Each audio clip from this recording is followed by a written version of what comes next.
I want to talk to you today about plan for His purpose. Plan for His purpose. Much of what I'll say today is taken from a book called The Purpose-Driven Life by Rick Warren. Let me just see a quick raise of hands. Who has read this book? Please get this book. It's a best-selling book, and it's really changed my life. And I know it impacted so many other people's lives already. It's called The Purpose-Driven Life by a man called Rick Warren. And in this book, he asks the question, what am I here for? What is my purpose? Does your life have purpose? Does your life have meaning? Without a purpose in our life seems so out of control and dysfunctional. It's almost like we're just drifting without any measurable growth. Sometimes without purpose in life will be very tiresome and weary because we're spending all our energies on something that we shouldn't be doing.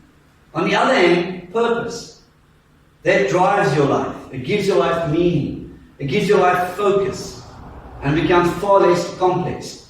It's something that motivates you to do what you do. It's the driving force the driving force of your actions. That is what a purpose-driven life is all about. But there's so many other things that drive us in this world.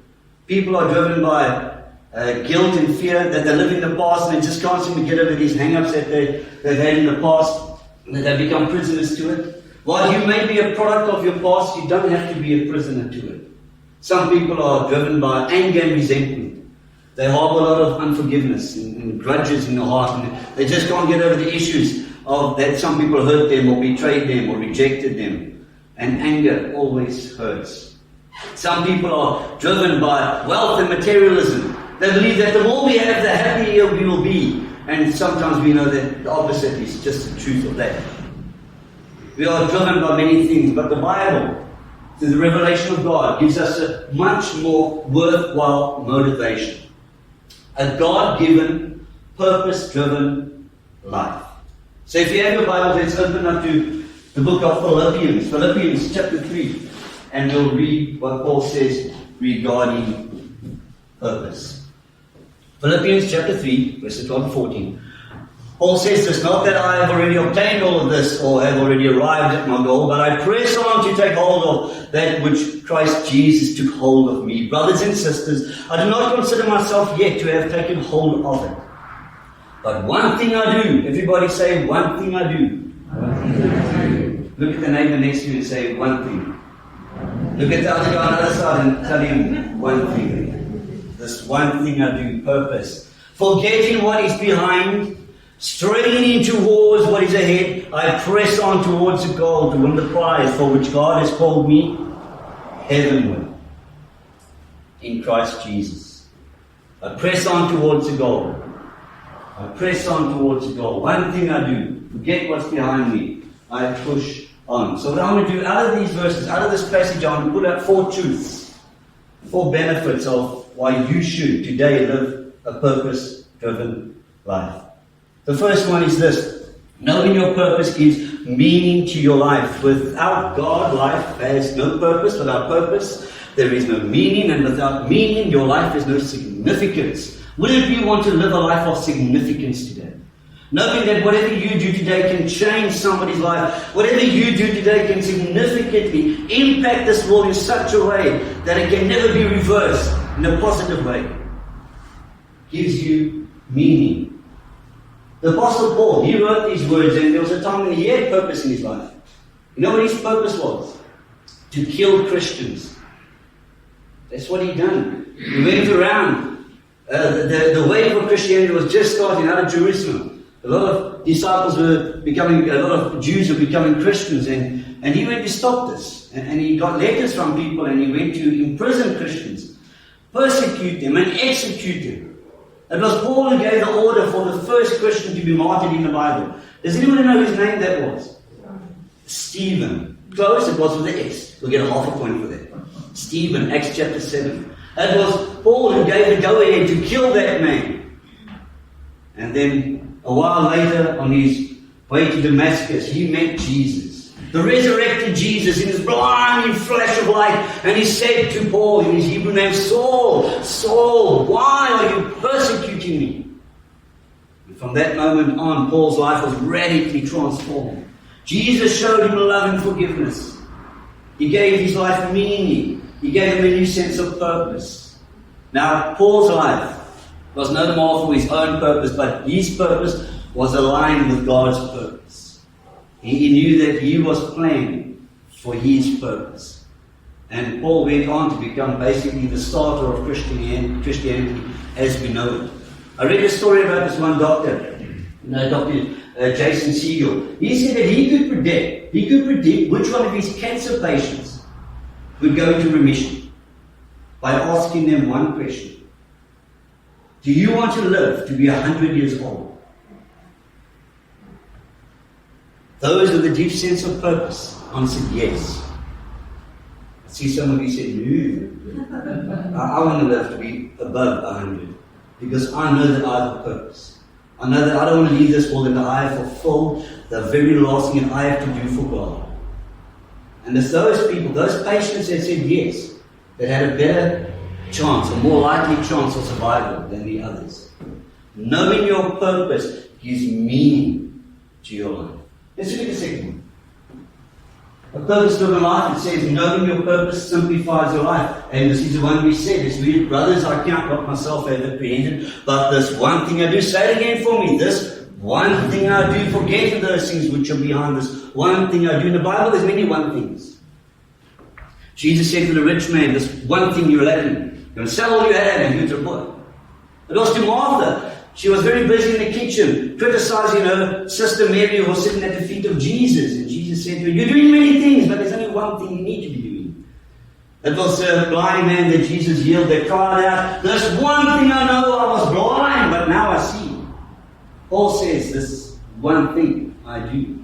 And by Paul saying this one thing, he didn't say that he neglected everything else. He just said that everything else was subordinate to the one thing. And it doesn't have to be one literal thing. In your life, it could be a small bundle of things that you fulfill your purpose. For example, I'm a pastor of the church. That's my calling, that's my purpose in life. But I preach and I teach and I counsel. So it can be a small bundle of things that make up your one thing. But it won't be many things. It won't be 10, 20 things, because then you overcomplicate it. It has to be one thing. Your life must become a lot more simpler. And Paul's writing this, and he's always got the imagery of an athlete. And you know that athletes, to be successful, they don't do everything. They specialize. In the Olympics, you'll get certain athletes that do the 100 meter, 200 meter, 400 meter. And that is what they specialize in, short distances. And then you get the athletes that do the long distance, cross-country, marathon running. They specialize, and then you get those who do the field events, the shot put, the javelin. They specialize in that. Even professional sports players today, they specialize in one sport. You'll get one who plays rugby, but they won't be a professional cricket player, basketball player, and a golf player. There'll only be one. Why? Because they know that's what they love, they know that's what their passion is, they know that's what God has put inside them, and they focus on the one thing. What is your one thing today? You need to look back and reevaluate your life, and if you're doing too many things, which many of us are doing, you've got to look back and say, well, which of these many things am I doing is adding no value to my life, adding no value to somebody else's life, and is definitely not part of my purpose. What must you do with those things? Cut them out, because they're hindering you from fulfilling your God-given purpose. Knowing your purpose simplifies your life. Let's look at the next one. Knowing your purpose focuses your life. Philippians 3:13-14, forgetting what is behind, straining towards what is ahead. I press on. Notice the athlete. He is straining. You can just imagine this guy pushing every muscle in his body trying to get over that finish line. Has anybody ever run before? I'm sure you have, even in school. That's what most running I ever done in primary school. When you had to run around the field, and I probably had a heart attack before I even got to the end of it, because I just couldn't do that. Even running today is it's a chore, and it's a burden for me. But if you can imagine when you strain and you just got to push your chest and your head over, that's what this has in mind. Straining towards what is ahead. I press on. When I think of these verses, I think of athletes. One hero of my faith always comes to mind, a man by the name of Eric Liddell. Eric Liddell was an Olympic gold medalist. He he raced in the Paris Olympics in 1924. And he was also a devout Christian, from a religious family, a deep Christian faith, and he loved the Lord, he loved His Word, he loved preaching, and he knew that in his heart he had to be a missionary. That was his purpose, his goal. But he also knew that God gave him another one thing. He made him really, really fast. One of the fastest men on the planet. And his story was retold in a movie called Chariots of Fire. I would love to see how many people have seen that movie. Can you imagine if you've seen Chariots of Fire?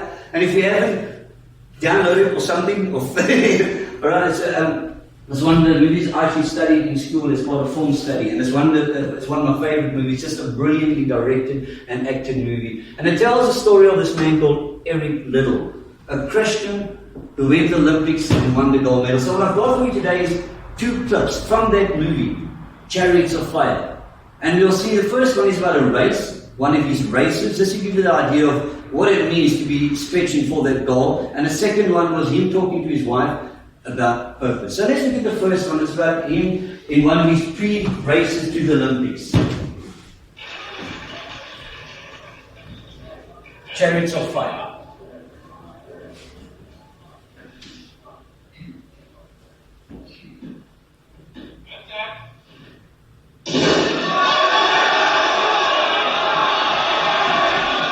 Eric Liddell is number 7.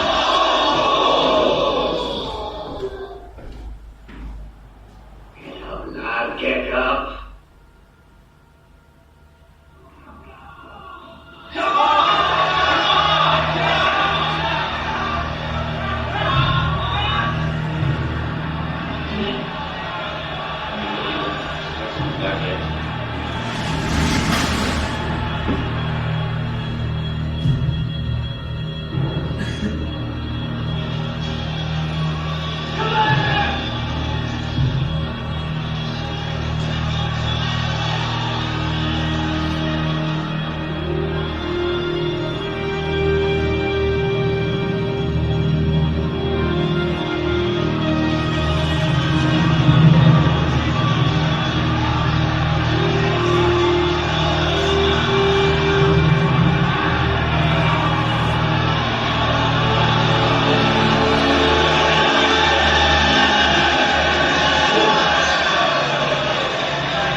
He survives. Did you notice when he was running, he smiled on his face? The guy that you just saw now, his name is Ben Cross, and did you see him crunching the paper? That was his biggest rival. He was a Jew. And he thought he was the fastest man on the planet until he saw this man run. And he got so worried because he knew that his chances might be rivaled by this Scotsman called Eric Liddell. So let me show you the next part. He's listening carefully. He's got a Scottish accent and he's talking to his wife about purpose.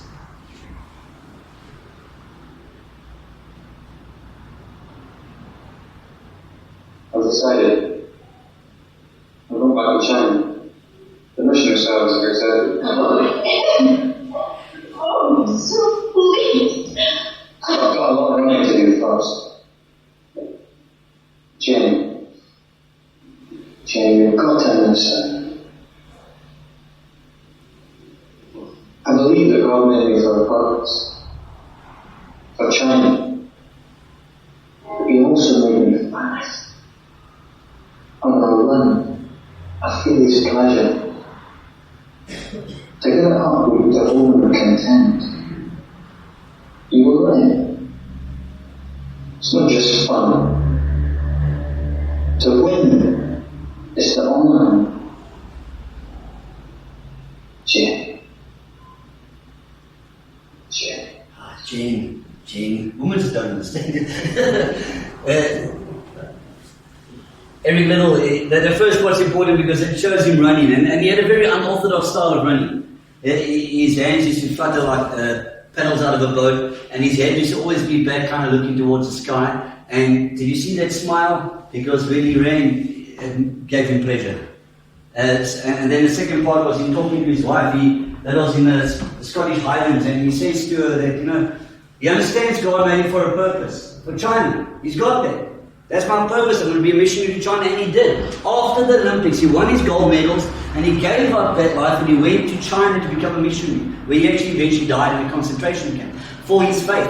But he knew that was what he had to do. But then he tells her, listen, I've also got another purpose. Did you hear that? God made me fast, he says. God gave me something naturally. So when I just get up, I'm the fastest man on the planet.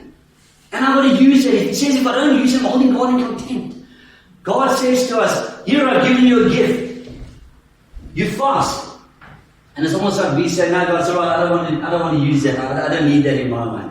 He understood. He embraced that purpose. He took that speed and said, I'm going to run, and I'm going to run to God's glory. And when I run, it gives me pleasure. Let me ask you, do you have pleasure in your life in what you do? In the purpose that you're fulfilling right now today, in the week, do you take pleasure in? If you're in a job or a home life or in a social place where you are not feeling and experiencing pleasure, then let me tell you, then you probably haven't found your purpose. And I don't know what's worse, that you haven't found your purpose or that you know your purpose and you're not living it. The greatest tragedy to befall man is not death. It's not living your purpose that God has given you. God has given us natural gifts and talents and skills. And you're never too old. You will do your purpose until your last dying breath because you've got something to add to this world. What is your purpose for living? Or do you find pleasure in it? Are you getting enjoyment out of it? If you're not, then you're probably not living a purpose-driven life. I love when Paul says you forget what's behind you, strain towards what's ahead of you. An athlete cannot look back and look forward at the same time. Did you notice that? You're either focusing on the winning line or you're looking behind you. And if you're looking behind you, you're going to probably trip and fall and stumble. Then we've got our eyes fixed on Jesus, the author and the finisher of our faith. That's where we should be looking. As soon as you take your eyes off Jesus, you start looking at the world and at people and what they do. And we're going to get distracted. Your focus is going to be gone. We've got to get perspective again and look into the eyes of Jesus. Do you know that song? Turn your eyes. Do you want to sing it with me? Let's try. Turn your eyes upon Jesus. Look full in His wonderful face, and the things of earth will grow strange in the light of His glory and grace. Isn't that an awesome song? Let's fix our eyes on Jesus. Everything will come into perspective. Let's look at the last one.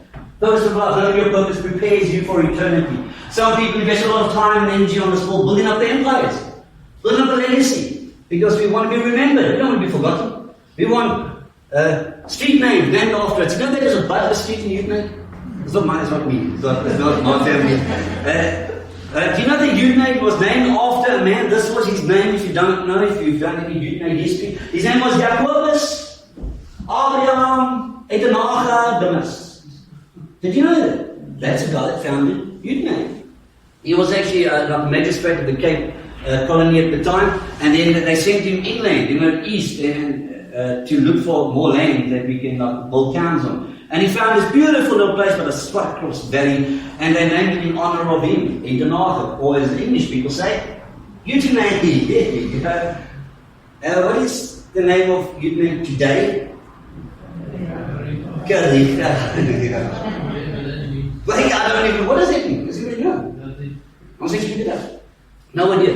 There we go. So, his legacy was left behind in this town's name, and today it's not there no more, because given enough time, all reputations will fade and all records will be broken, all trophies will eventually put in the rubbish bin, and even names of towns will change. God has not made us for this earth.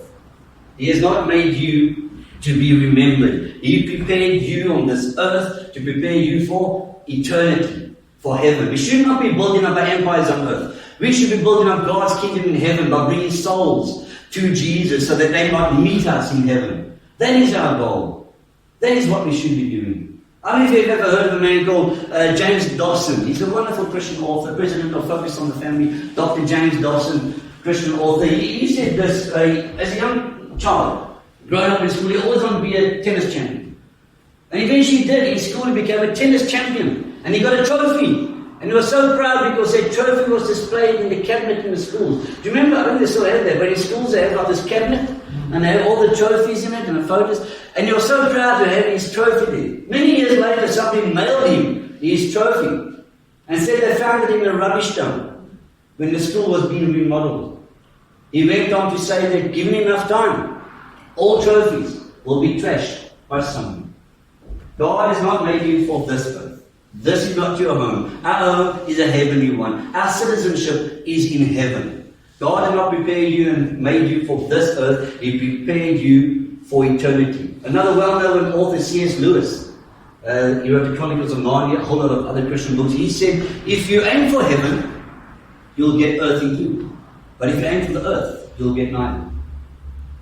Make sure our eyes, our hearts, our lives are focused on God and His kingdom, and not the kingdom that we want to build on this earth. So there's the 4 benefits of living a purpose-driven life. God made everyone in this church special, unique, and for a purpose. And He has given you that gift, that natural talent, whatever it is, whether it be painting, art, organizing, leadership, service. I don't know what God has gifted you with, but everybody in this church today, let me tell you, without a shadow of a doubt in my mind, you have everything you need to fulfill the purpose that God created you for. Right now, you don't have to go study. You don't have to go and do any courses. You don't have to travel around the world. You don't have to go to counseling or anything. Right now, you have everything you need to fulfill the purpose that God made you for. All you have to do is find out what that is. Once you find out your natural gifts, your skill set, your personality type, take that, put it into God's kingdom and into His hands and say, okay, God, from this, what is my purpose? After that, you can go and do more courses and more training. Because some people can draw naturally. Who's a good artist? I know some of you are. Yes, you're a good artist. Sorry for bringing you up. I'm also not a bad artist. So I'm pretty good. God has given me a natural talent. I can wake up and I can draw anything on the paper. I can then go to college and university and I can get a lot better. I can go to YouTube and learn a whole lot more about painting and drawing and the different skills. That just adds to what God's already given me already. What do you have naturally that God has given you? More importantly, are you using what God has given you? What God has given you is not for your benefit. Your purpose comes from God to you, but it's not for you. It's for other people. You are on this earth to fulfill your purpose, to bless others, to contribute to society, to add value to this world. If you can go across your day in this week and you look back and say, have I changed anybody's life? Have I impacted anybody personally? Have I built up anybody? Have I given anything to anybody? Have I added value in any way or form in this week? If you have not done that, you're not living your purpose. So right now today is your time to ask yourself, what am I here for? God, what is my purpose? How can I add value to this world? I don't want to live a self-centered, egotistical world where I just live and consume resources. I eat and I breathe and I take up space. I don't want to be that person, Lord. I want to live a life that glorifies you, honors you, and I want to give back to this world. Are you giving back to this world? You have to be living a life that blesses other people. The time you find out that you're living your purpose that God made you for is when you can look back and say, I've blessed others with what God has given me. And that's the time you kind of, the lights go on and you think, I'm living my purpose. If you're not doing that, you're going to be so far behind. Today's message is this simple. You're going to leave asking yourself, what am I here for? What is my purpose? Some people say you can be anything you want to be. I don't believe that. Can you be a butcher and a salesperson and an ambassador? Did God put in you the meat sense of the butcher and the people skills of a salesperson? The world vision of an ambassador? No. You can. If you got wonderful people skills to be a salesperson, you can be a butcher. There's nothing wrong with that. But you won't be living out your purpose. And you'll make a living, but you won't be happy. You won't be fulfilled.